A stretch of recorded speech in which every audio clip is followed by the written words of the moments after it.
पांसकुड़ा पूर्व Medinipur चकदीपा high school Haldia के शिक्षक और समाजसेवी कार्तिक सामंत ने एक बार फिर अपने सामाजिक उत्तरदायित्व का परिचय देते हुए बाढ़ प्रभावितों की मदद के लिए आगे आए हैं।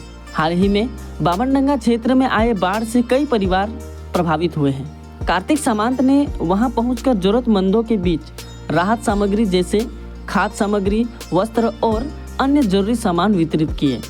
स्थानीय लोगों ने उनके इस मानवीय प्रयास की सराहना की है।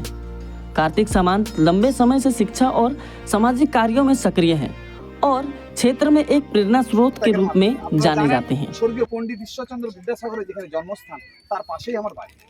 ফলে ওনার ভাবাদর্শ নিয়ে আমি চলি। উনি কোনো রাজনীতি ছিলেন না, কিন্তু উনি যখন দীন দরিদ্র মানুষ হতো তার পাশে থাকতো। একজন রাজনীতি করে একজন নেতা হয়েও যে সব কিছু করা যায় বা একজন না করেও যে করা যায় সেটা কিন্তু আমরা শিক্ষকরা সমাজকর্মী প্রমাণ করে দিয়েছি। এরকম আপনারা আমার চ্যানেলে দেখবেন আমি প্রচুর কাজ করি। আমি কোনো রকম দল বা আপনারা ভুল হয়তো বুঝবেন যে আমি রাজনীতিগত প্রচার বা কিছু এসবে আমি কিছু আসি। আমার নেশাটাই এইরকম যে সাধারণ দরিদ্র মানুষ মানে পণ্ডিত ঈশ্বরচন্দ্র বিদ্যাসাগর যিনি আছেন ওনাকে আদর্শ করে আমরা এটা করে থাকি।